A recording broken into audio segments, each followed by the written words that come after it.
discussion went about whether design was too important to leave to designers or not. Well, let me put it in the context of Parsons, okay, because that was where it came out. And, Ann Burdick came, Ann's, many of you know her, I think she's a Cal Arts, right? I mean, is she Cal Arts or? Art Senate, I'm sorry, Art Senate, right. And she had just given a talk in England reviewing all the discussion about design. You know, so she was giving us, unfortunately, she doesn't let this paper be circulated yet, so we had to, you know, commit it to memory more or less. And I had a chance to talk to her afterwards about that. And she was saying, you know, everybody's getting excited about this term, but, you know, we designers, she said, we're still stuck, you know, in this earlier period because, and from her background was interesting, she said it's the fine arts background. I mean, you know, because from fine arts we have this artisan, we have this artist versus artisan, you know, kind of thing. And we don't know how iterable we want that artifact to be. I mean, you know, how many can you sell before it's too popular, before you're commercial in some sense. And she said, and the rest of design is moving all in these other directions. And she said, this is where the debate was. So people then said, well, maybe what we have to do is deal with one end, the commodity artifact. Another end is the notion of intervention that, strategic intervention that Brown talks about. And the problem is the articulation between these two, that there's a constant oscillation between these two in design studies right now. And that's where the field is being shaped, is by that oscillation. So when you get someone like Bruno Latour coming in, who came in later, there's a lot of excitement about Latour. I mean, we had the articles to read. But there are some real problems with that work. I mean, because it doesn't actually capture this particular tension. I mean, and there are reasons for that. I mean, have a lot to do with Latour's relationship to Bourdieu, for instance. They can't stand Bourdieu. They can't stand Levi-Strauss. They're going back to pre-Durkheim to try to do an end run around all the structuralism and post-structuralism.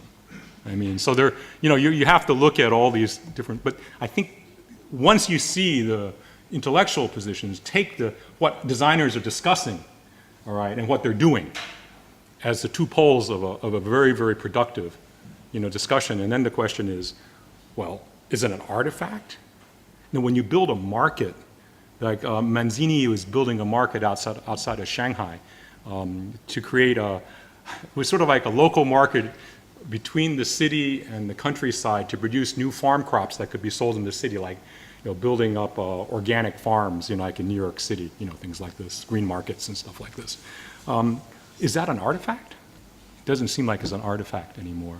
It required a lot of ethnographic. They had to interview villagers. They had to locate the place, you know, all this kind of stuff. They had to make sure it was a place that people would want to go to and that you could take the products from and move them into the city. There were a whole set of issues like that. I mean, is that an artifact? No. I mean, what's the issue that you can make this work on? That's as far as I've gone. Yeah, so another notion for oscillation would be perpetual motion, you know, to get that other thing back in. Laurent, and yeah.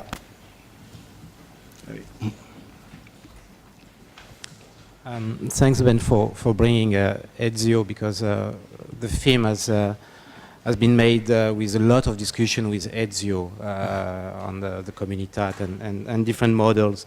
But that's not my comments. I have a comments that you can react on or not, and that's will be to bring one of the reference that I recently encountered by Sloterdijk on the Greek goddess Fortuna.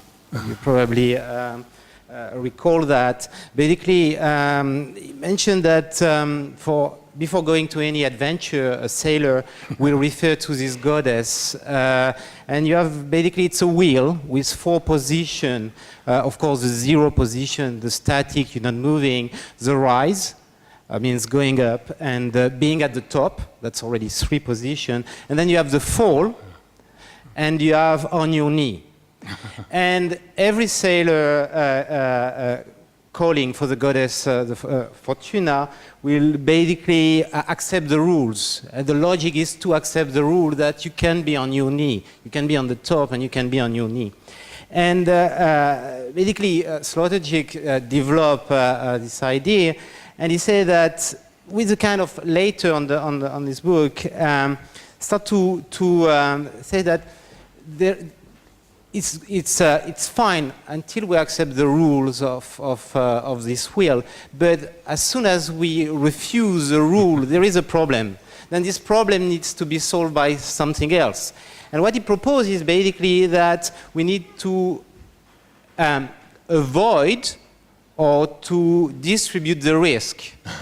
And what he proposes, basically, design could be the technical, technological set of innovation put into operation to avoid or better distribute the risk. Then, I mean, some simple elements such as a compass as an engineering model and so on. Then maybe you want to make a comment on that.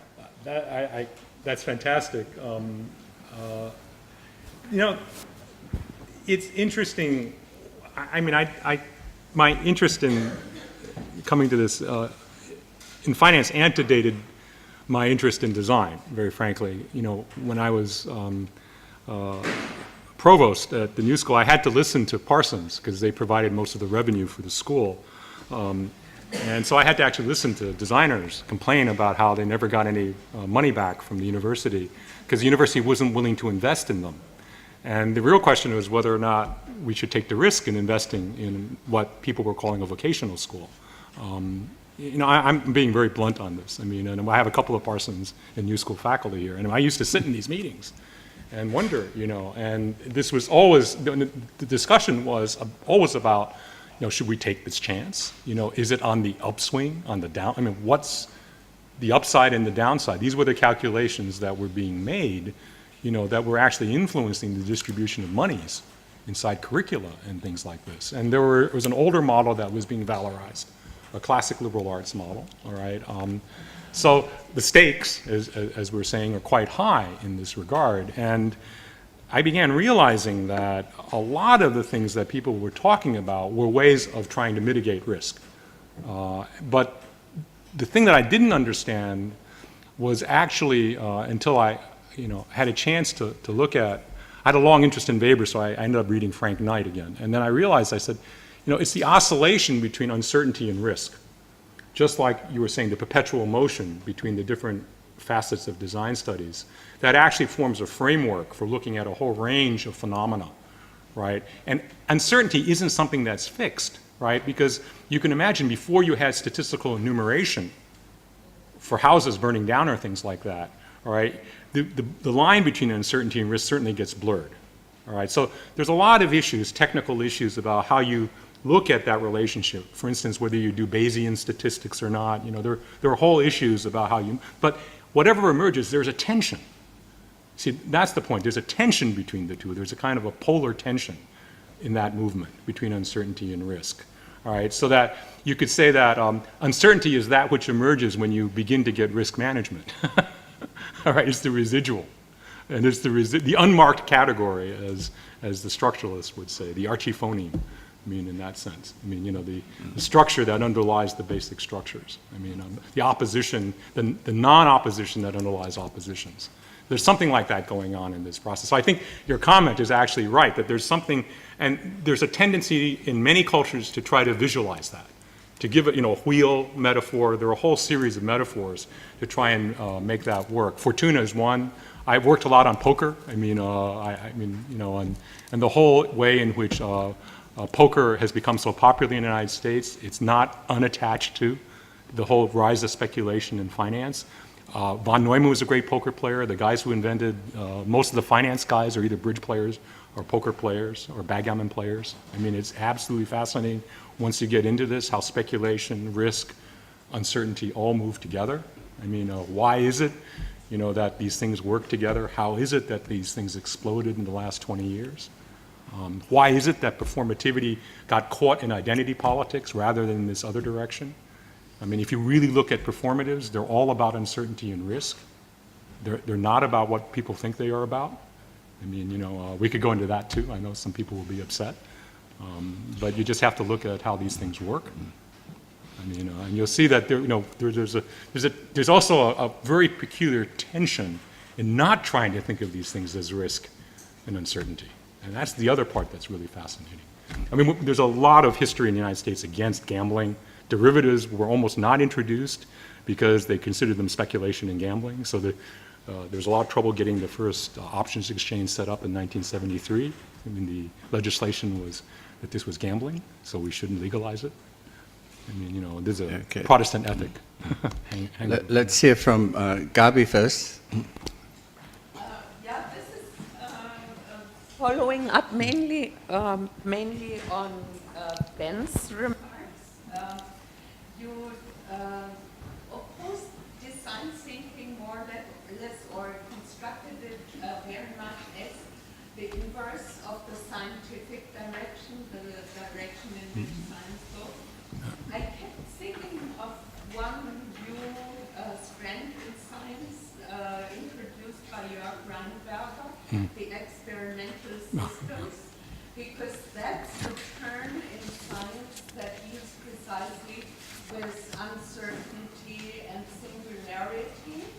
And it's also, he's a scientist that is increasingly received in anthropology, I think precisely because of this shift from the linguistic turn to what you call the turn in design thinking. And I wonder if we could not also link it to the debates we had about interdisciplinarity, because Jörg Reinberger links the thinking in uncertainty and singularity also to a transitional form of thinking between systems and learning to, in terms of a paradigm shift in sciences. And then finally, on a slightly different tangent, I'm very interested in how design thinking is producing perhaps a new culture of affect. Because you talked about design thinking as a strategic intervention, but then also mentioned design thinking as adjusting to cultural differences. I think also that design thinking produces a new ways of managing affect and emotions. And related to the question about Fortuna, I was thinking of a quote in Perpetual Motion, where one of the women said, "You can't change your fate, but you should do everything to change your luck." And that brings us right to the issue of gambling and gaming, you know. Yeah, I'll stop here because in the US and in the Calvinist tradition, there's also a lot to say about Indian gaming in this context of risk and uncertainty. Everyone will have a chance to be heard. Okay, but we have lots of time. But maybe if we get a sense of what the queue might be, can you raise hands? So okay. All right. So Ben, you want to respond to culture of affect? Because I think people are going to pick up a lot of these things in the later questions. I'll put something on affect on the table. It may seem like a tangent, but it's something else I've been thinking about recently. So. It's attached to ritual, all right? And how many people have read the Balinese cockfight? Geertz's Balinese cockfight, the famous article by Geertz. Okay, the Balinese cockfight is probably the most famous article in anthropology, all right, in the last 40 years. At least in its being read by non-anthropologists, let's say.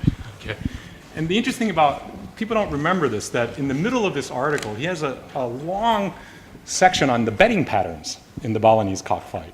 And he says something very interesting. He says, the more equal in status, okay, the owners of the two cocks are, okay, and the higher status these people are, the more existential the battle becomes. The higher the bets, and he calls it a, taking from Irving Goffman, he called it a status bloodbath. And the more it becomes, the metaphor becomes sexual, the cock. I mean, the more the stakes go up, okay, and things like, and that's a really, there's a lot of stuff, it's pretty normal. all right? And then all of a sudden, the Balinese cockfight, they have lots of cockfights in Bali. But then when you get these special cockfights, it's like the world stops for a moment.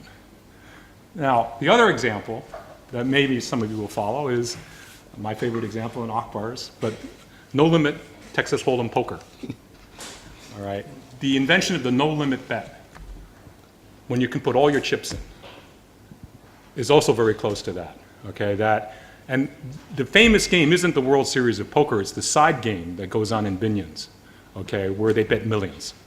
All right? And it's all no limit Hold'em poker. That is playing with your equals, the high status poker players, Doyle Brunson, Johnny Chan and the others, playing no limit. That's any single moment you can put all your chips in, okay?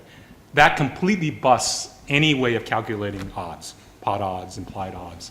And it puts everything existentially on the line, $2, $3, $4 million in one bet, all right? That gets its maximum effect only when you're betting among status equals. Right. And I mean, it's like in the martial arts tradition, right? Yep. You only fight against an opponent who's your equal, right? I mean, and those of you, again, if you remember Bourdieu in the Kabyle, the scandal of anthropology, patrolateral parallel cousin marriage, thing that's not supposed to exist. The reason it exists is the high status marriage. All right, it's the one that brings someone into your family, a strange woman from a competitor of high status into your family.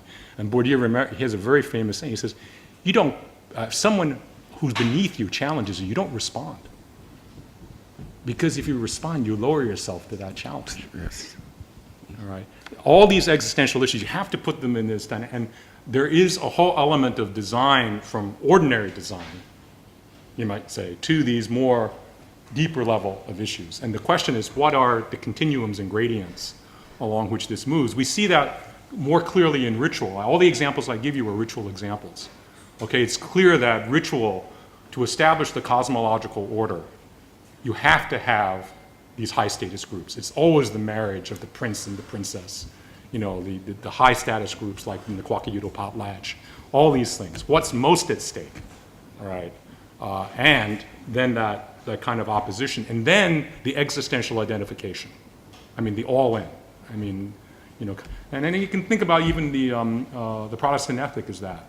I mean, what's higher stake than whether you're going to be saved or not? And what do you stake? You stake the conduct of your whole life. That's what Weber said, the conduct of your whole life. Every single moment is a Cartesian moment of self-scrutiny. All right, you know, if you read Pilgrim's Progress, I mean, exactly what, you know, you can't believe he doesn't care about his wife or his kids. It's just his own salvation as he marches off to God. I mean, you know, that's one of the... Yeah. Brandt, Yeah. Ibsen, right? Yeah, you begin to see... I'm just saying that that's why we have to... That's where all the things in literature, all these things come back. You cannot divorce design. I would hate to see design end up in science studies. That's the death knell of design. Science studies. I'm really putting it out on the table. I'll get killed for this. But I think it's the best studies. The death knell for design is to stick it in science studies. What I was saying is that this play by Ibsen called Brandt, where the key phrase is all or nothing. So Yeah. that's really, you know, high stakes Hold'em. All right, let's go to the right first. Sylvia and then Jason. Thank you very much for this wonderful discussion. It's really great. My question is concerning the movement of design and of design ideology. So, Ackbar, you put that sort of on the table there. What if Parsons School, you know, moved to China and would teach design and design thinking here? And then, Ben, you were talking about, you know, the crucial aspect of design, of the role of designers as a notion in China right now, in design magazines, both Chinese language and English language and TV series. I'm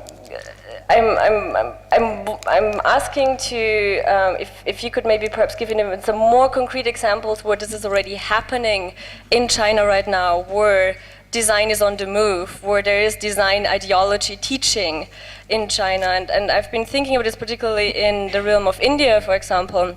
So Google is very closely collaborating with design consultancies in India to inform local design decisions. And what you see happening there is really sort of a translation, a movement of sort of that design language that you see very strongly in the United States towards usability, towards pushing India from a developing country into something else, a very strong sort of this branding of the nation state as a developing nation, and using American design language to sort of come in as a helper, as a supporter, sort of a very one-sided and one-directional movement of design language and of design into India through Google, who is positioning itself as a supporter for a political agenda in India. And so my question is, do you see some more specific notions of that in China as well, in terms of collaborations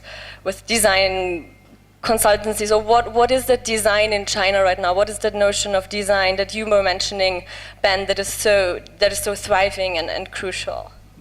So maybe we'll take Jason's question first, and then allow Ben to think a little bit and before he answers.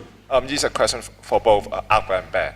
Well, my question is, can you two talk a bit about the relationship between risk, performativity, and design in terms of two singular events in China?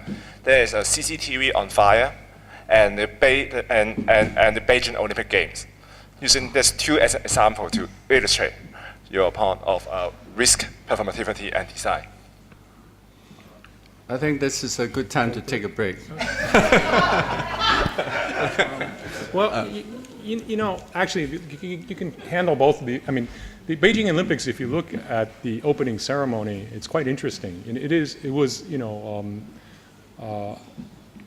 was done at a very risky moment. I mean, the government had a lot at stake in that, as everybody knows, and the whole production is really the production of a ritual event. I mean, you have to treat it as a national ritual event, especially with Li Ning, lighting the torch. It's just like the mandate from heaven. He's going up there with his torch. I mean, you can do all this symbolic analysis, and it was very conscious. I knew some of the people involved in the making of the event, and that was very much a collaborative exercise led out by specific individuals.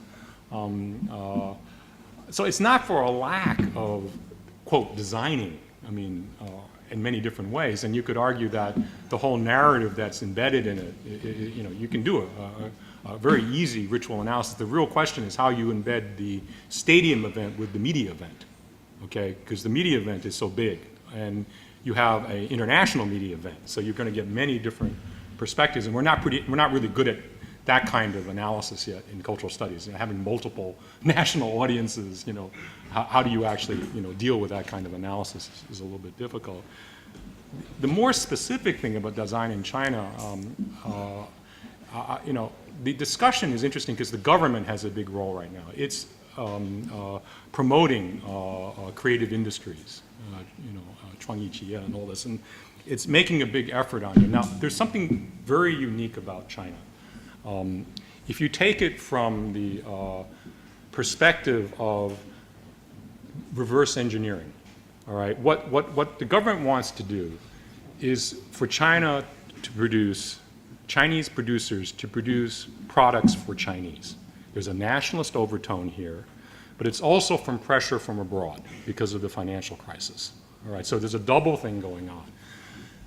Now, in the older model, what you did was you had, in the Fordist model, production within, let's say, a company, and then you're the engineering and the design thing. Now you're being asked to create new products that don't exist for Chinese audiences from Chinese producers.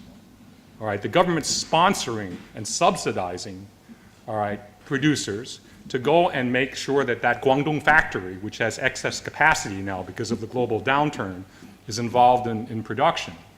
China is the only country in the world right now that can actually do all that supply chain management internally because it handles almost all the manufacturing internally. You think about India can't do it, the United States can't do it. There's no country that actually can complete the supply chain for many of these products. So the government strategy, and this is why I say it's very local, but it's very national and it's huge, it probably is the only country where this strategy can work. You think it? reverse engineering design, and this is the opportunity, that's why the government sees this. And I've been in these discussions, and Helen and Earl and other people can say, they look at Lenovo and Apple, and they say, God, you know, Lenovo, they haven't got anything. They got some nice, fancy, colorful computers, but it's Apple that's doing all this. And Apple's saying, we got to move up to higher complexity design, right? There are all these kinds of issues about how you move up the supply chain, move up the manufacturing chain. And the government is combining nationalism with a response to an international crisis and saying, buy and produce nationally, internally. And it's a very interesting strategy. I mean, you know, which also explains why there's this design boom going on in China in the last year. It's the response to, the Chinese response to the international crisis, all right, which is then got the government, which has thought this out, I think, very carefully, all right, to promote design as a way of taking advantage of a unique position, competitive advantage that China has. I mean, right now. So it's a long-winded answer to your question, but it's not just one area, it's across different areas that this effort, and people know to go out and do this. The subsidies are there. The problem is that it's the usual problem, and it's often difficult to get all these supply chains in coordination with one another right now, especially when the government starts sloshing money in. I mean, the government's not too good at pinpointing where money should go. It's more like, either you're a desert or you're a waterfall. And right now, the faucet is open. I mean, and you can see this. I mean, and that's part of the economic recovery, though, because it is, moving down the supply chain. It's quite noticeable, and the government now is beginning to try to target specific areas, so that it's kind of breaking down the differentiating, where they want to go. I mean, before it was almost a wide open call. Okay, let's take a break now. Maybe we can start by quickly, just 2 seconds, taking up Jason's little question that we haven't answered about the burning down of the CCTV building, because I think we talked about that already. Because I think the interesting fact there is that was greeted, as you remember, by the Beijing people with glee. I mean, they felt like this was very amusing that the place burned down. And I think this has something to do with what Gabi was talking about or asking about culture, design, and the culture of affect. Because, I mean, one reason why people responded that way was that they felt that all these new buildings had nothing to do with them. I mean, they were decorative. I mean, under different circumstances, they might have been proud of Beijingness, might have been proud about these structures in Beijing. But if it burns down, that's fine too, because it really has nothing to do with them. I mean, it's like, here I think the Latour distinction between matters of fact that you don't necessarily care about and matters of concern, I think that becomes an interesting distinction, right? It's like, Jung-He talks about this too, the way in which Chinese cities are becoming cities of objects, right? City of objects that you don't have any affection for. That it's not a city you can love. I mean, it's a city that you might admire and be proud of, but it's not something you can love. So if something disastrous happens, it's nothing to do with you. I think that might be one reason I'm saying. All right, now there was a whole queue of hands up, and can we take that again so we can? Hello. You mentioned in your talk something about the Protestant ethic and then the trauma of the Cultural Revolution, and I think in your Q&A you talked a little bit more about that, but I was wondering about the status thing, or you talked about the trauma and existential angst. Could you talk a little bit more about that? And also the other question is, I really appreciate the detail that you've been giving about the structure of corporations and transformations. Could you talk also about the tensions between national and transnational in terms of other examples of places where there's conflict but also cooperation in the idea of the corporation and sort of who it is for? We talked about the value for stockholders, but here, it seems like there's a whole layer of complexity tied to the party. I don't know if the structures of corporations are inherently different from US-based ones with the rights of personhood and so on. So any more detail about that would be very interesting. I guess the existential one, I must say I'm going to try something which is probably going to not work. So it's okay. I mean, you know, if people don't like it, they can raise questions about experimental critical theory. Yes.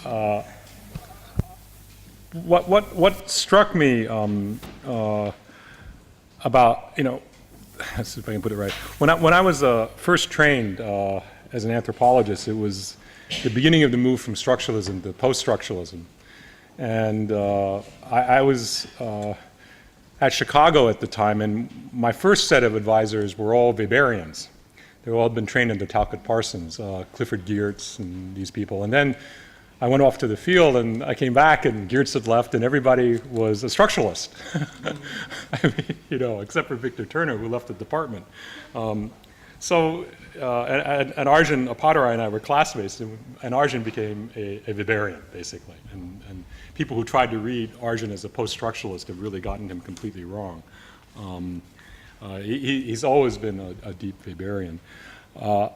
And over the years, you know, Weber's been kind of lost in anthropology. We went through, and nobody ever did. I can't think there's any post-structuralist or deconstructionist analysis of Weber. I mean, you know, it's almost like, why would one do that? I mean, but he's come back with a vengeance, and that's where I got interested in the question of the Protestant ethic. Is this question about existential issues, because this whole issue of crisis and intervention, I mean, is something that's been more and more discussed, and we really don't have any particularly good theories about them, especially in the international scene, with, you know, AIDS epidemics and things like that. And I was trying to figure out, you know, what was the relationship between crisis and some of these issues in capitalism. And it was going back to Weber and thinking about Weber again and the Protestant ethic and this peculiar idea of decision-making under uncertainty. And I'll give you the other great theorist of decision-making and uncertainty, and you can see why the trajectory is so interesting. The other one is John Rawls. If you think about the original position, you don't know what your social position is. You don't know your status. You don't know your class. And you have to make a decision about how to distribute goods and services in society. It's actually taken directly from decision-making on uncertainty. It's actually taken, he uses game theory in the original version. So there's a long trajectory about decision-making and uncertainty. Yeah. The new, the information that inputs into the decision-making that it it's on. That it produces, that it's, in a way, it certifies the conclusion precisely by getting rid of all risk, right?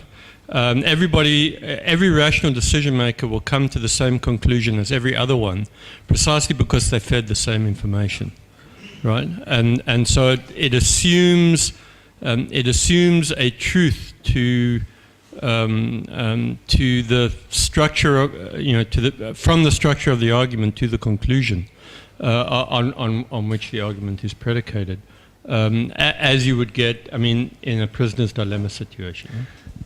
Well, let me try another way of looking at it.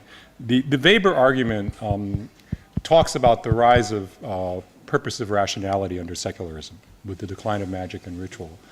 And the critique that came against this is actually made in Habermas's Communicative Action. He makes a strong critique of this particular account. They are actually, though, within the account of purposive action, instrumental rationality, you actually see a bifurcation, and that's the Rawls versus the finance model. The Rawls model, you don't know what your interests are. In the finance model, you know what your interests are. So there's a splitting of the notion of purposive rationality under the Rawlsian account, which is the social contract account, and the finance account, both of which depend on a notion of expected utility. I mean, so what happens is quite interesting. On the finance model, it's an explicit, knowledge of risk and return. I mean, and risk and return, that calculation is the basis for all of modern finance. It starts with Harry Markowitz, and it goes on into modern finance. The other thing that in modern finance, and so you can begin to see how wonderfully odd this thing is, and you had a reading on this, most of modern finance also depends upon these proofs that are supposed to be like the ones in physics. The assumption in all the proofs is what's called a non-arbitrage condition. There cannot be any possibility of mispricing in a market. So the markets are efficient to the extent that you can't have two prices for the same object, because if you did, then you'd buy the low one and sell the high one and make a riskless profit. Okay, so all modern finance in efficient market theory depends upon there being non-arbitrage condition, which allows for the condition of general equilibrium, which allows the physics-like model. The great thing about it is when you have arbitrage opportunities, which you get in real life, they're seen as deviations from the efficient market hypothesis. So you start looking at, based on historical data, deviations from what these values should be, and you buy them. Okay, and then you hope that they go back to what they're supposed to be. That's the modern theory of finance in a nutshell. It gets very complicated mathematically. That's one end of where purposive rationality went. The other end is actually, you could argue that the other end is the neutralization of interest in the Rawlsian case to create the notion of, quote, justice as fairness, which is, of course, the huge debate over compensation. All right? The modern argument in finance companies is whether or not you should be rewarded for the risks that you take. The actual argument on compensation is a risk-return argument, and whether that's fair or not. In other words, if you make $50 million a year speculating, taking the biggest risks possible, should you be paid an incommensurate amount? This did not become a compensation issue till you had junk bonds. The older model, Michael Milken was the first guy who broke the bank using this model. He basically said, I'm going to walk out of Drexel Burnham if you don't pay me 30% of the profits that I make for my group. Okay, so his group was making $500 million a year, of which he took home 150. And that model, the question constantly, if you look at all the financial debates, is this fair? Right? All the financial arguments are based upon a notion of fairness. So in the modern kind of argument, you might say, you're replacing what were used to be religious arguments with arguments about fairness.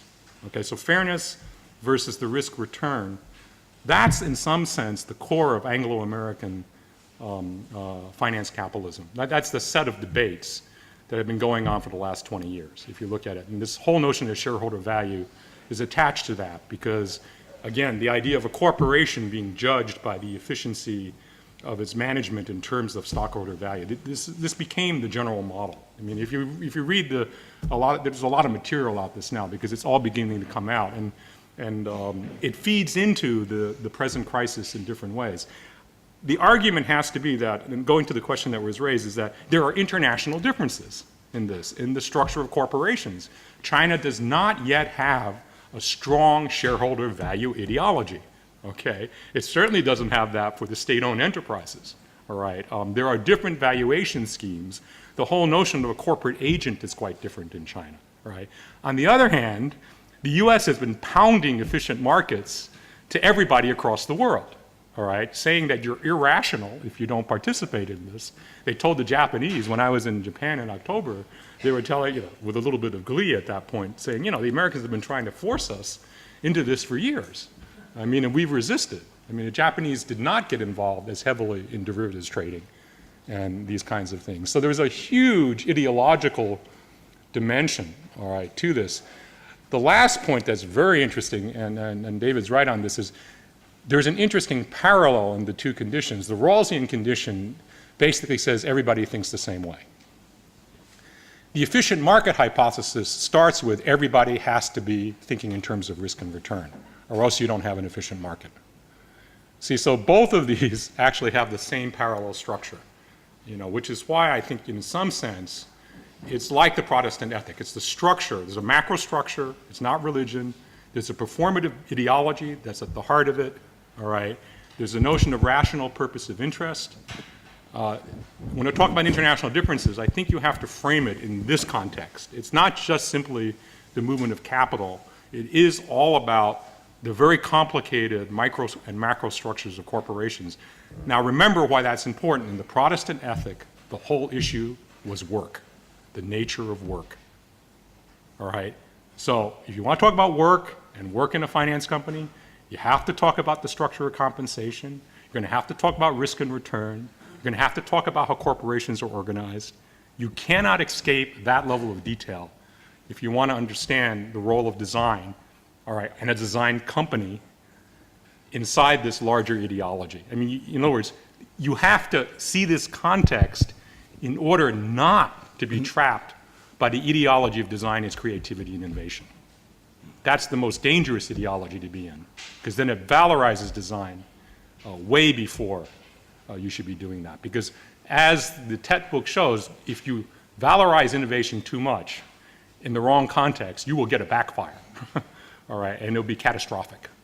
I mean, so you have to really understand the larger contexts which are being brought together. I mean, there is a tendency in design writing to valorize and idealize creativity and innovation. Creativity and innovation is not always for the good. I mean, you really have to be, careful, and that's why the discussion of sustainability, I think, and sustainable sociability are very important, because they give us a little bit of a break on that tendency to go too quickly into a kind of ideological, kind of framework for design. Let's go to Ashil. The comments are directed to both Ackbar and Ben. I'm soliciting your comments. I was quite struck by Soros, the excerpt you gave us from Soros, and it's quite amusing that he seems to be complaining that he has a lot of notoriety, but he's not being taken seriously, or at least his theories are not being taken seriously. And I assume, Ben, that you took him seriously enough to include him on this list. And I'm wondering, why is it that you take him seriously while everybody else seems to not? But more seriously, it strikes me that one thing he's telling us is that to make money, and one imagines, huge amounts of money, and to spend money, that one needs some kind of theory, that some kind of theory underpins these two sets of operations, to make money and spend it. And his theory, he calls it reflexive theory, which I assume is not exactly, what we have been talking about here, critical theory, although critical theory, or for that matter, anthropology, always implies some reflexive moment. So I would like you to comment briefly on what relation might exist between both theory on the one hand and reflexivity, and design and reflexivity. So that's the first set of comments I'm soliciting from you. The second thing I find interesting in Soros' excerpt has to do with the question of indeterminacy, which he says is inherent to social events, in the sense that social events, as opposed to, let's say, natural events, are never-ending historical processes. Indeterminacy here making it somewhat difficult both to explain these events and even less so to predict them with any kind of universally valid laws. So I would like you to comment a little bit on a second set of relationships between explanation, interpretation, understanding, and prediction. These are issues he seems to be grappling with, and how is it that they relate to the question of uncertainty and risk which is so central to your talk this afternoon. The last point has to do with Soros' claims to morality. I found them quite interesting. He says that his theory gives rise to a new morality, but he doesn't tell us what are the constitutive aspects of this new morality, and new morality as opposed to what kind of old morality. I understand that it's a bit dishonest to ask you to speak about Soros, I mean, since you are not the authors of all of these statements. But I would just like you to speculate a little bit on that. One last point, it has to do with the question of China. It seems to me that the question of China has ceased to be simply a Chinese question. There is a difference between the question of China and the Chinese question. The question of China today is as well a US question, an Indian question, as, since I come from Africa, an African question. China is coming back to Africa. China was in Africa during the phase of decolonization, in the immediate aftermath of independence, and then somewhat China disappeared from the landscape, and it has been coming back very forcefully, let's say over the last 10, 15 years. But it's a different kind of China. It's not the China of the 60s with socialism, communism, and so forth and so on. And to a large extent, the production machine, the colossal production machine that is active here is being fueled with African raw materials. If one looks at the massive investments in energy, for instance, in minerals and deep infrastructure. Now, when one, I mean, there's a big debate going on in the continent about China. Of course, the opinions are very diverse. Some people say, oh, this soft imperialism. For others, China doesn't have a big idea,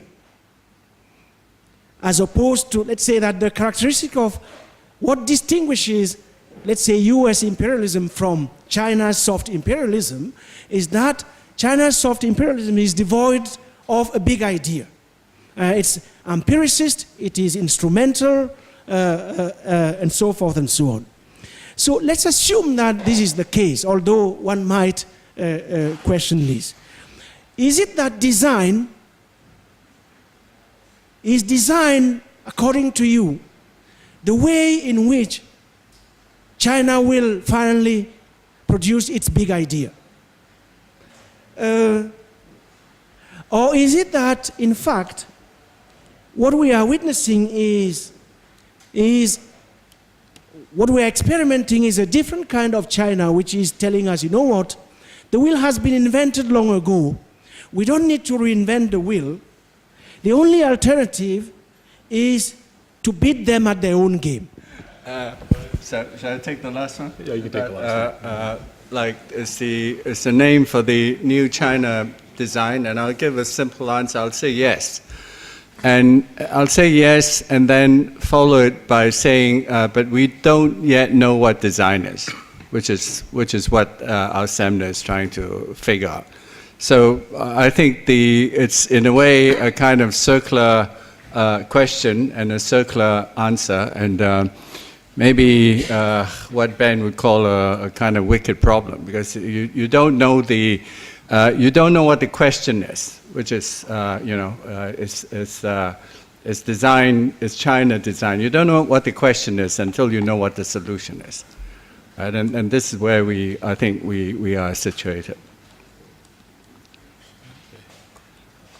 Let me try something on the China and design question, just real quickly. I don't think design is going to be China's big idea. I'm actually kind of interested in the way in which I'll just make a statement which some people may find a little bit upsetting, but we were working with a very large media market entry company in China named Horizon. Victor Yuan, some of you might know him. He has the talk show on a business talk show on the largest one in China on Sunday in Shanghai and stuff. And they did a little bit of work on design for us in China. And the interesting thing here is that there's a lot of design talent in China. There are no design companies. A design company is still a new idea. It's a difficult idea to make work in China yet. And a lot of it has to do with the brainstorming, the issue of prototyping, the kind of egalitarian structure that you'd have to set up in a company, okay, to make that work, all right? So that's part of the issue, right? So there is, in some people's eyes, an issue that their design offers, and this is where I say you have to be careful about your ideological horizon, immediately see a democratizing, kind of issue around design, all right? And so people say, hey, you bring in design, you reduce hierarchy, you get this kind of collaboration, all that kind of stuff, and you get democracy from the ground up. And you do design, you do this stuff with urban people who are going to be moved by the government, and you get protests and all this kind of stuff. It's very hard to tell for those, whether any of those things will happen. Okay, but it does indicate an interesting question because there is a different structure being proposed. If you know these companies like ID and others, they do have a flatter structure. I mean, they do have a different structure internally than your classic models because they come out of basically a post-Fordist moment when these companies are being born. Okay, so there's a whole set of issues around how these things are being done. So I just put that there. I don't know whether design will be the big idea, but it is going to introduce something new. Okay, and how that will play out in this context is quite interesting, especially if the government decides to get involved and promote it. The issue of reflexivity, I mean, I didn't include another interview with Searles with his son. Searles says, his son says, all of Dad's stuff on reflexivity is just a lot of bullshit. What he really bases it on is his back. Whenever his back aches, he sells. All right, that's how he made $1.5 billion on the British pound. His back was killing him. I mean, and his back evidently acts as some kind of risk indicator. Okay, all right. So I'm just giving you this. And this is his son. This is his son, who had been disowned by Searles for a while, and now evidently is not disowned anymore, and all this kind of stuff. But anyway, I just leave you that as you want to talk about affect, the body, all this. Whether reflexivity, at what level, okay, there's different moments in this. Now, I presented this work on reflexivity and wicked problems as a way of trying to move through this material, not as actually how I think it really works. Okay, I've tried to keep this out, and Ashil's sort of calling me on that, which I hope nobody would on this. And I will give you an example in a direction which will probably not satisfy anybody, certainly not Ashil, but how performativity and this stuff actually works. And I think it's not an issue of reflexivity at all. I mean, I think it's more complex in a different way of looking at it. And, Jason, you can leave now because you've heard this for 2 semesters. And I'm going to go back to something that many of you probably will think is a little bit weird. I'm going to go back to the problem of ritual. I worked with my co-author on a lot of this material, worked in the New Guinea highlands. He worked with the Mering, a group in the New Guinea highlands who exchanged pigs a lot. And it's the basis for a very classic set of studies by a guy named Roy Rappaport, who wrote a huge book on ritual and religion, one of the big books after Geertz and the Religion of Java. And he basically has a theory about performativity and religion and ritual, and argues that religion is the routinization of ritual.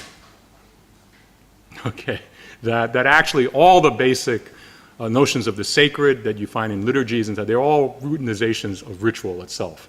All right, so rather than ritual being the expression of religion, the very structure of things like the liturgy and stuff like that come from properties that are in ritual. So he kind of reverses the priority. But the interesting thing when you look at actually rituals, when I would ask my friend about these rituals where they're exchanging pigs, okay, and wives at the same time, they're trying to figure out how many pigs to give to another group that they're competing with. And the interesting thing about the marrying is the only thing they took from the West was gambling. I mean, it's quite interesting because what they're doing is they're constantly thinking about pig exchange as a form of gambling. They're basically trying to figure out how to exchange, how many pigs should they exchange for, let's say, a wife or something else, when all these other groups which they're going to have to exchange with, okay, are watching them, right? It's just like position playing in poker, okay? They're trying to make very, very complex decisions under this kind of uncertainty because they know if they give 5 pigs for in a particular group, some other group will say, well, they gave 5 pigs to that group. Our gift is more valuable. They ought to give 10 pigs to us in the next ritual, right? Then it goes down, and warfare breaks out if you don't do it properly. Okay, so the situation that's going on. Well, it turns out when people do this, and they have a ritual, they often don't know what's happened. They'll ask, did it work? It's like saying you have a marriage ceremony, you say, did they get married? It turns out the only time they figure it out is they have lots of discussions afterwards, and sooner or later they settle down with some answer. So the ritual succeeds only through a backwards performativity, not reflexivity. I wouldn't call that reflex. It's a backwards performativity that actually ratifies the ritual. And then the ritual, if it's deemed as successful, looks like a natural product of the proper alignment of the social categories. All right. That's what I actually think happens in finance. If you read Tett's book, that's exactly what happens with the credit default swap. They don't actually know what they've invented until they start trying to use it. And that's exactly one of the conditions in a wicked problem is you don't know what the question is until you have the solution. And you see, that's the part that I'm trying to figure out is that actually the whole issue of reflexivity, I think, is a kind of post hoc gloss on this problem of retroactive performativity, because once you have a correct ritual, you're saying, that was an entailment of the pre-existing categories, all right? Which means it looks like it's just a deductive entailment of what pre-existed, exactly what successful rituals look like. And that gets to your question, right, of whether or not you can predict. It always looks like a prediction post hoc. And this, of course, is the structure of the Lacanian objet R, right? Not the object of desire, but the object cause of desire that posits retroactively its own cause. So like everyday events like love and marriage, rituals, which are this retroactive effect. It's not false. It's just a part of this process. I'm sure that's not the perfect answer, but it's a different answer. Yes. Wait, now there's a cue. So who was next? I'm trying to understand the implications of some of what has been said today, because if I've understood those implications correctly, I would have to describe myself as being a little bit, alarmed may not be the word, but a little bit uncertain about the implications.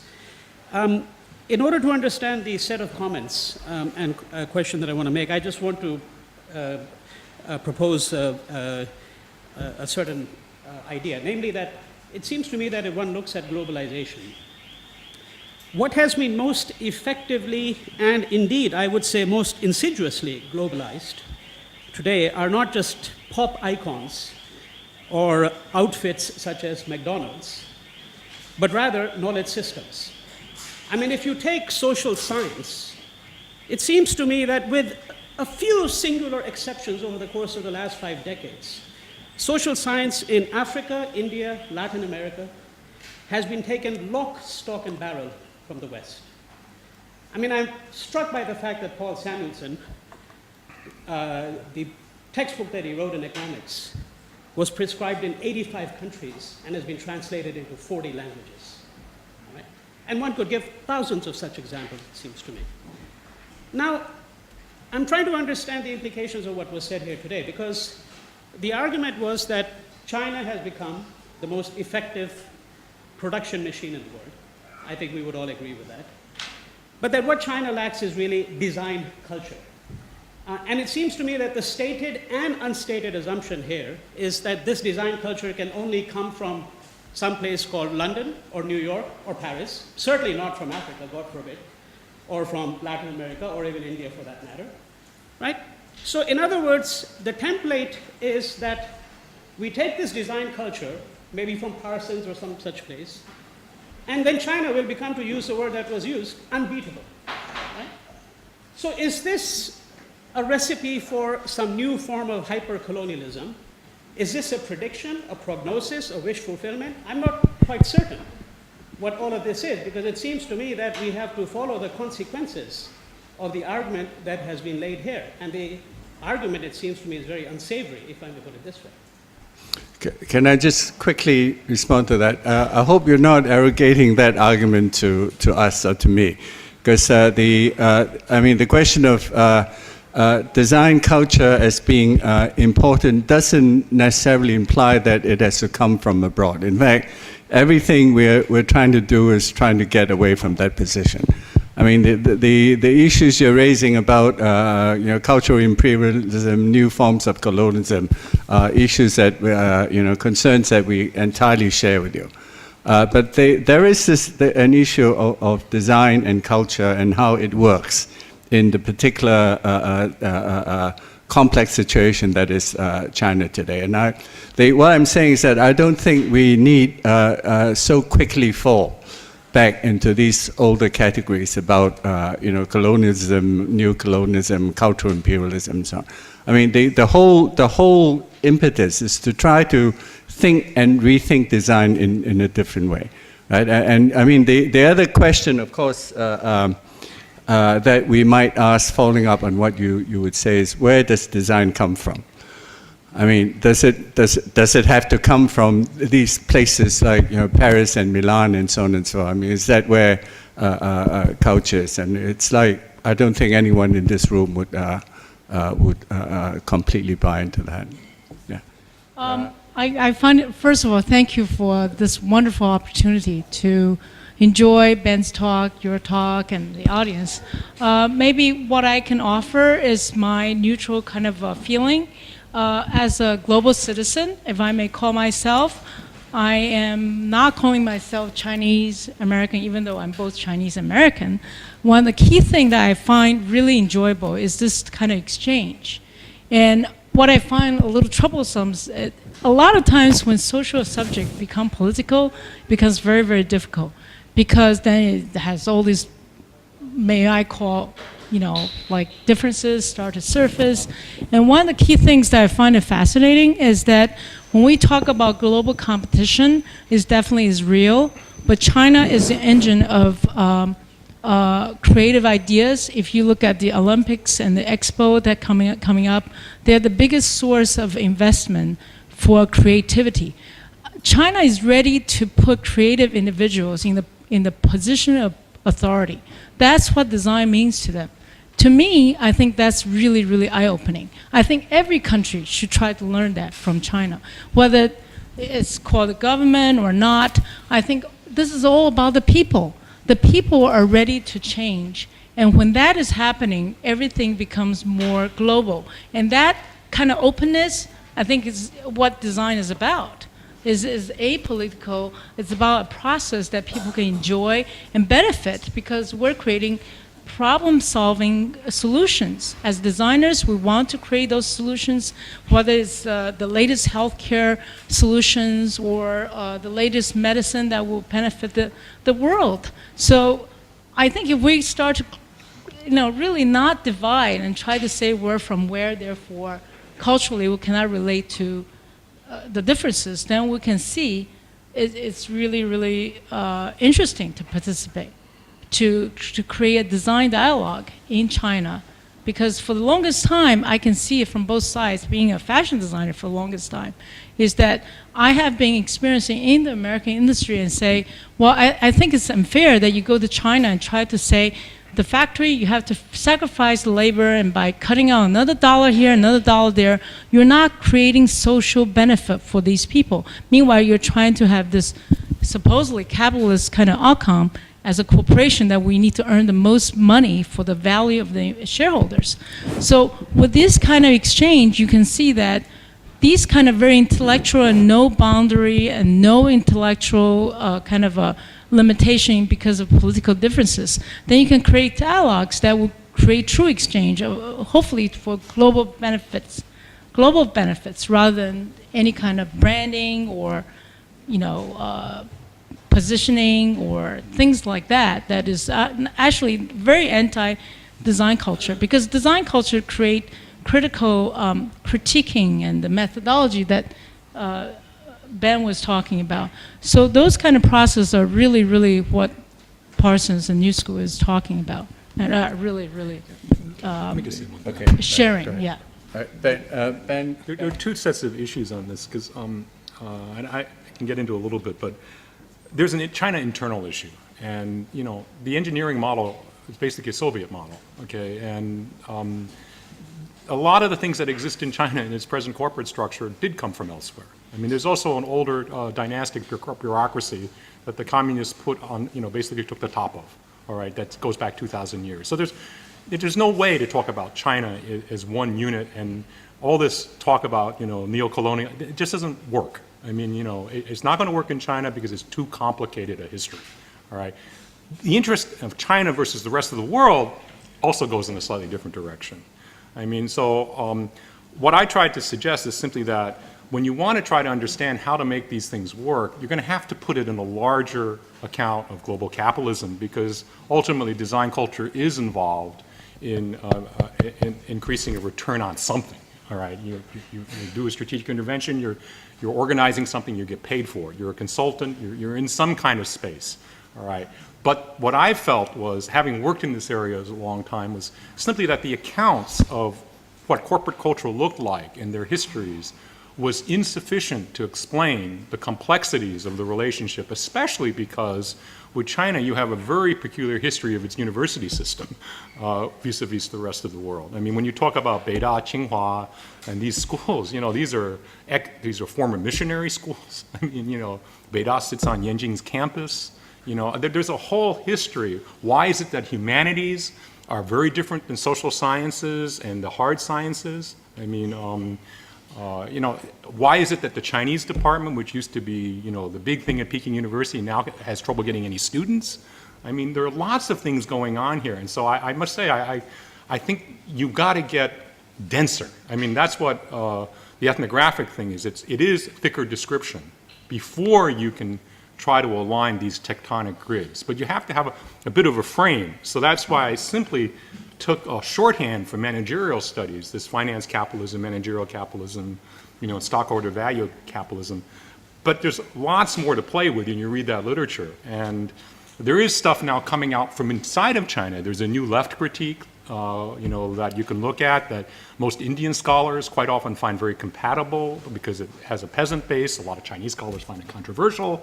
I mean, we can go on and on and on and on. But, I think the ethnographic design and ethnography approach just allows you a different angle into it, partially because it's not yet been captured by the normal educational structures. It's a para-institutional space in China. I mean, that's what makes it a little bit peculiar, as a para-institutional space. I mean, not as a normal disciplinary space. I mean, once you move into disciplinary areas that people know in China, it doesn't matter, it's engineering or it's Chinese studies or Chinese history, you are caught in huge apparatuses. I mean, you cannot break those apparatuses. And the more you get into them, the more deeply you see people, coming out of those apparatuses and spending their lives trying to move out of it. And that's why I think the issue is a lot more complex. And for those of you, who are from China, I mean, if I've misspoken, then you should correct me, but it represents a certain type of, what do they call it, a kind of saturation. There's a sort of saturation in the education system. Did you have your hand up just now in the last session? I'd follow up. Go ahead. All right, a quick follow-up. It seems to me, I'm from New York, and it's my first time in China, and it would have been, or would still be, extremely helpful to me to have a sense of the internal debate within China in which this conversation is being inserted.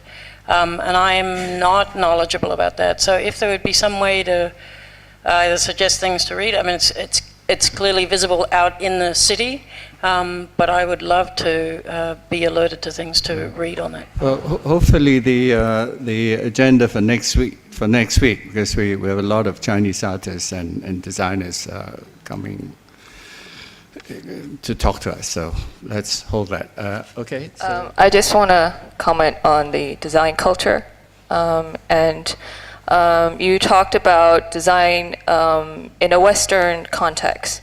So I wanted to raise the issue of tax system in China, and perhaps this is a response to why China is able to operate in African countries, is that it identifies equally lax tax systems in these nations and able to operate on that level. I'm sorry I'm using very lay terms to describe this rather complex situation. Instead of thinking of it as a colonial strategy, it's perhaps because of these tax systems that exist. Now, going back into the China internal issue, who are the taxpayers in China? We definitely don't pay for design here. And design, and I'm making a bold statement, but I think it's true, we don't pay for design because it's a public good, or we think it's a public good. So when we say fashion design, product design in China, we're actually not thinking in terms of ownership of design. So if I would like to hear you talk about that and your experience of thinking about tax, production, how, I'm not talking about improving the tax system, but because it's already a structure that's a little bit complicated to patch right now. So what are we, sorry, I don't mean to make a bolder statement, but really what are we talking about now in the China context in bringing in tax systems and manufacturing? Give me a quick answer. I'm not that knowledgeable about the tax system, but I will give you something that's aligned to it, because I ran into this recently. Have people followed the UBS case? All right, UBS is being sued by the U.S. government to release all the bank accounts of U.S. citizens, okay, in Swiss banks.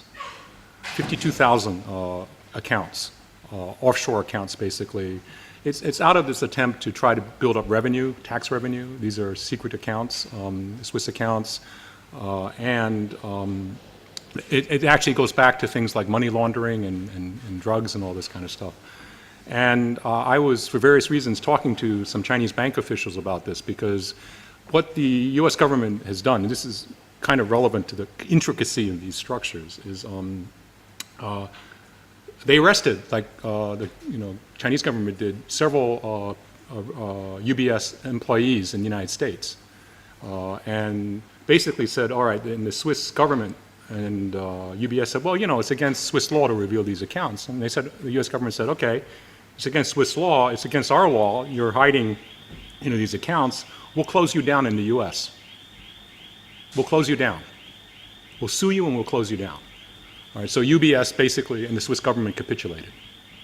All right, so they're revealing the first 6,000 to 8,000 names. And then they'll see if there's, and these are first 6,000 to 8,000, I think the accounts have to be over 10 million. And basically the US wants to get the tax money. It's these kinds of things. And the U.S. also is the only country, one of the few countries, major countries, that taxes overseas earnings of its citizens. So this also makes the category of these secret accounts very important, because we make them illegal because you're supposed to report them and your earnings abroad. You can see where it's an issue of international taxation now. All these kinds of things fall into a space where national tax law clearly needs some kind of international agreement on how you handle earnings abroad and things like this, because the United States doesn't follow the normal pattern. There are 100 issues like this down the line. I mean, and that's what I meant, that it is not easy once you start to look at, for instance, this financial crisis or other things. There are a lot more local decisions that are being made that are not, directly, capital in the big C moving. There are a lot of micro decisions that are being made that influence things in these directions, especially with the Chinese bureaucracy, where many parts of the bureaucracy are in competition with one another, huge competition with one another, to get investments, to be, have that kind of input. Quite often the foreign ministry is in competition with other parts of the educational system. There are different parts like this, all right? And that's why I'm saying that in order to understand what's happening with design in this area, now that the government has gotten into supporting it, it's going to make it even more complex. It's going to be more complicated because you're right, before it was just sort of floating out there. But the last year, the last 8 months, this has become an issue of government policy. And and I can tell you from personal experience, the different bureaucracies in China are now beginning to fight over the pie. All right, CCTV versus other local television stations and things like that are already competing against one another in terms of who will lead out the discussion on design. All right, again, this is the level of policy decision-making and the nitty-gritty that you have to get into. And if you have to do the same thing to try to understand the collateralized mortgage obligations and stuff like that in the United States, you'd have to look at that level to understand what happened, and that's why I'm saying that we've got to be, if we don't want to get in the same problems that were raised earlier about the colonialism that's involved with design and things like that potential, then we got to understand where we situate design in this more complex space, because it's being renegotiated right in front of us right now in China. Okay, let's get a couple more comments. And Tonglen, you want to? Mike? Yeah. Thanks for the fascinating talk. I just, basically a question, but basically just want to ask you to clarify something.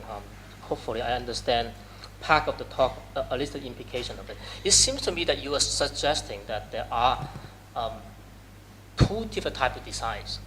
The type of design that you're describing, it seems to me is sort of oriented towards more on product designs. Just one set, yeah. Okay, and because it seems to me, but in any case, I put it in as a form of question. Because of course there are another kind of design which you also talk about how the sort of culture and creativity being fetishized, right? And I can come up with the most common example would be the notion of creative cars. People like Richard Florida, for instance. So it sort of established this model, and then you sort of proliferate globally. And from New York, London to Shanghai, Toronto, they're using the same model to develop cities.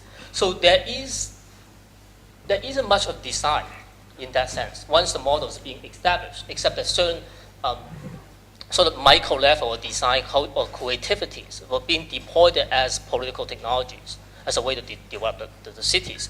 And the example that you gave, in particular, the current moment, you talk about the design boom in China, is partially triggered by the global finance crisis. And as a consequence of that, which we know that the policy of the Chinese government is really to promote consumptions. So again, then design become a political technologies for this shift. But then the overarching structure is still the old model of state engineering. Am I correct in that? So if that's the case, could you say something about how do you reconcile these two different forms? Because it seems to me that two different kind of designs, because part of the problem that it's not a problem, but it's a question, that it seems to me that we have been, at least some of us have been conflating these different notions of design. We're talking about urban planning, city planning, and then the implication of your talks clearly suggests that we are talking two different types of design here. And so one is the, I was suggesting that there's a tension within the history of design in the Tim Brown paper, from commodity artifact to these strategic interventions, the horizon for which include urban planning and healthcare systems and things like that. It's clear that this tension is takes a different form in China. All right, partially because the engineering model has been the urban planning model for so long. So the continuum doesn't quite exist in the same way as a tension field. And that's one of the most interesting things is when you want to talk about the discourse of design entering China, all right, it is really quite open-ended. The one example I can give you was I was involved with a PhD program that was set up by CAFA between Tsinghua and CAFA students by Pang Gongkai, the director of CAFA. And he had some very interesting comments about the difference between Tsinghua and CAFA students. The Tsinghua students are great in engineering, and they had lousy designs. And the CAFA students, had these great designs, but they couldn't build them. So it was clear, he said, that you needed, the CAFA kind of creativity and the Tsinghua engineering somehow to get together, okay? But he wasn't able to make them work, and he was very sharp on this. He said, it's because they're both totally elite institutions. They sit at the top of the hierarchy in China, and you can't get the two tops of the hierarchy to work together. So it was very interesting. So it made you ask the question, well, where could you get them to work together? At what point could you make you do that? And that's, I think, exactly the question you have to ask in China is, where are the points that you can actually create a bit of an opening? Because when you start moving up the educational hierarchy in this particular way, you got very, very deep investments by students in the symbolic capital of their disciplines and institutions. I mean, it is absolutely fascinating to me in a way that there's less fluidity at that level because career paths are more set and things like that. Okay. And also, by the way, all of them were Communist Party members. Okay, we have one last comment and we'll have to call it a day. Go ahead. Like everyone else, would like to thank you for a really provocative afternoon. One of the things that I found very just kind of very open to think about was your relationship between Protestant ethic and the spirit of capitalism, as a design text, and thinking through it as the way in which Weber makes his analysis is of when faced with the unknown, how do you order your life? And in many ways, that analysis goes back to something as Shield brought up on the first day about design as composition. Mm-hmm. Design is how you compose your life in the face of uncertainty. But I was curious how you might relate that back. I guess related back to all these anthropological texts you brought up. Like if we think of design as this moment of instantiating the cosmology or the cosmological of where, in that brainstorming session, to go back to, the IDEO piece of how do we, you're trying to divine the framework through which you might then create a product or an intervention. What does it teach us, or how would it change how we should think about our activities, either as practitioners within anthropology, social sciences, or as designers ourselves, if we take design to be that large, like design to be the cosmological? Well, I wouldn't want to, well, maybe we go back to God's design. But it's funny. Just before I was in Beijing a few days ago, and I was talking to Paul Rabinow. Who's become one of our advisors to this design and ethnography project. And he was telling me about, and this is relevant to all of you from California, the redoing of the Berkeley anthropology curriculum. And he's making it collaborative projects, collaborative design projects, basically, he was telling me. So that was interesting to me because he said that, the Berkeley grad students are so smart, but they're all individuals. None of them can collaborate. And he said everything on this depends on being able to collaborate. That's what a good designer does. And then I had a nice conversation with people at IDEO. And they said, we're hiring a lot of social scientists now. And I said, why are you hiring these people? And he said, well, I actually asked them, what would your ideal of the best person to hire would be? And he said, an ethnographer who can do statistics. Why? Foreign language, foreign experience, they can write it up, they can interview, and they can do a policy analysis and a business plan. He says, that's what we really need. And he says, nobody trains them. There's no program that trains them. All right, so that's why I'm saying that whatever happens in China, wherever it happens somewhere else, you have to go para-institutional. That's where the space is going to emerge. And you have to understand the institutional structures and disciplines that you're working with. China's different, India's different. They have very different, trajectories. You can't forget that China has this huge bureaucracy for 2,000 years. It's all these things that work in different ways. And that's ethnographic, and you're going to have to brainstorm about it, because none of us as single ethnographers can cover the whole field. And you're going to have to define your projects a little less glamorously, a little less big, to make this work. And I don't think there's anything wrong with that. I think it would be a pretty amazing, change of attitude. We tried to do this at the New School, and it's very difficult because there's a lot of disciplinary, cathexis to these older ideas. So you start them off as experiments like here, and you just keep on pushing them. And that's all I can see doing, right now in this particular space. In China, next year if we do it, I hope we have mostly Chinese designers here, and try to do something different, and try to work it out in a different manner. We've learned something from this, how to make it work. I've learned that Shohei Koshoyen can hold a thing. I didn't know that we could do that in Shanghai. 10 years ago, the hardest thing was to find a conference site internationally in China. You couldn't do it. You couldn't do a conference like this in China. It was impossible. So there are lots of things happening that are the micro structure for the things that we want to have happen. And that's the level you have to work. And I think design, the way these people are talking about with prototyping and brainstorming, force you a little bit more back into that context before you create the great expectations, that we all have, when we begin our work. Okay, so let's thank Ben and